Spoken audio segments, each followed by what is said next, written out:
Hello and welcome back to another edition of Pipes and Battles.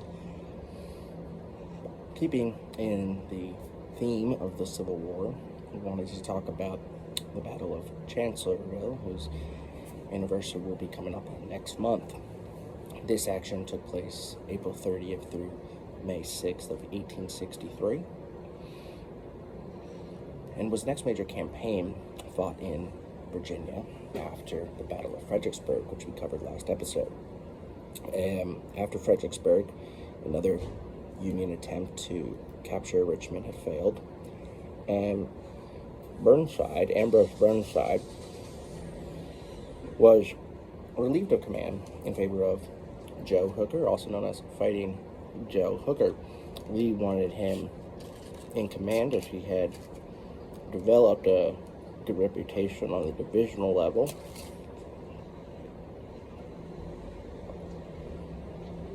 Particularly at Fredericksburg. He was the only high-ranking officer to actually survey the ground in front of Mary's Heights and pleaded Burnside not to commit further divisions. He was ignored and overruled, but I think that just tells you something of the man's character to perform that reconnaissance under fire. So, he takes command of the Army of the Potomac in 1863, and in early April, begins the quest of, once again, launching a campaign directed towards the capture of Richmond. Now, the Confederate Army under Lee is still entrenched at Fredericksburg, watching for any Union advance. However, during some bad early spring storms, Joe Hooker was able to steal a march on the Army of Northern Virginia and cross the Rappahannock to the west of Fredericksburg and Lee's lines. So, Lee had to give pursuit, but he was behind the eight ball. In this regard, he had lost the initiative. Hooker had a few days' notice, and so had a head start, essentially.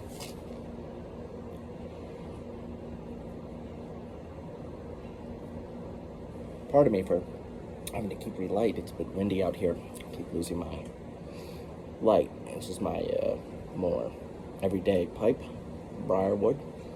Smoking a McBaron vanilla. So, Lee gives chase to the west of Fredericksburg, catch Hooker, and prevent himself from getting his position turned. How you leave? His army at this time, was about 60,000 men. Now, he leaves about 20,000 at Fredericksburg to block a Union detachment that is opposing them on the other side of the Rappahannock River. He leaves them under the command of Longstreet. So at this point, Lee only has about, let's say, 41,000 men, give or take. He's facing a Union army of 133,000.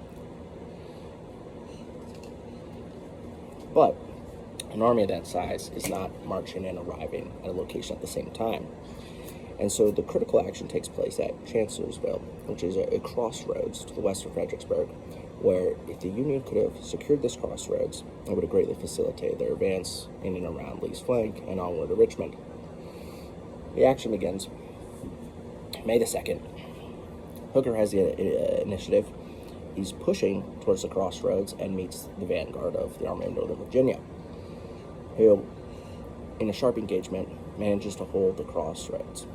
Now, Hooker, with his superior numbers and the difficulty of moving in this terrain, it's log trails. It's very uncut, very difficult to coordinate divisional, battalion, even company-sized units in any sort of sophistication. Decides, I'm going to pull back to Chancellorsville, the village, the manor over there, and set up my headquarters and put ourselves into an armed camp. And he's thinking this because, again, the terrain, but also his numbers. He's going to make Lee come and attack him. Otherwise, if Lee doesn't eject him from Chancellorsville, he's going to be forced to withdraw, abandon his positions at Fredericksburg, and inch closer to Richmond. a sound plan, except he's facing Robert E. Lee on his home territory. So, by doing this and entrenching his men, his superior numbers, he lost the initiative. Now, Lee and Jackson are present at the battle and decide to come up with a bold plan. Lee now splits his army a second time. First time keeping his men in Fredericksburg on the Lawn Street. Now, of his 41,000, he gives 28,000 to Jackson and proposes that Jackson goes on an overnight flanking march to hit the far right flank of the Union forces.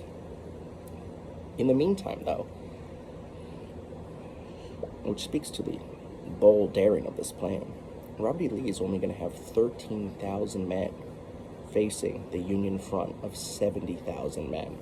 If in the morning of May 3rd, the Union forces decide to attack the center and hit Lee, they're going to overwhelm him and destroy his army in the field.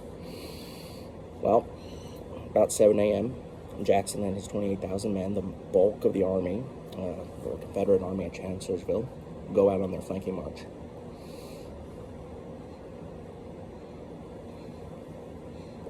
The sun goes up, nothing happens.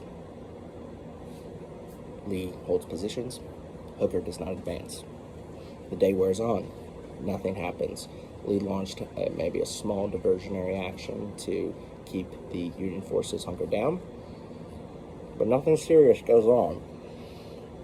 About 5:30 p.m. on May the 3rd, after a 12-hour march, Jackson's men have now landed in the woods facing a field on the extreme right flank of the Union army, and they unleash their attack.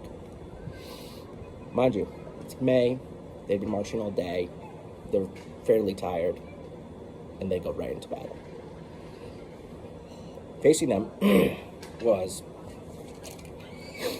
the 11th Corps, commanded by Oliver Howard. I have a B here, my friend, friendly B, commanded by Oliver Howard, and they were setting up evening camp, bivouacked in the fields, and most of his corps consisted of raw recruits, mostly from Germany. There was a lot of German immigrants who came over during the Civil War, joined the Union, and that's what his corps mostly consisted of. So they were fresh to America and fresh to combat, and they were completely unprepared for Jackson's men.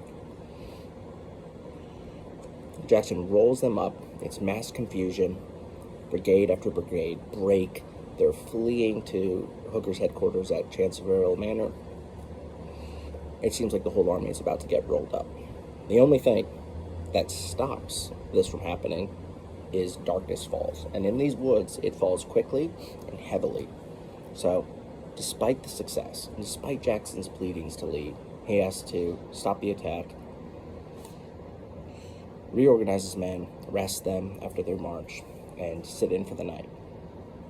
On this night, though, which became a historical moment, Jackson was surveying Union lines for an attack the next day and was fatally shot, mortally wounded by his own men, who thought that he was a Union soldier.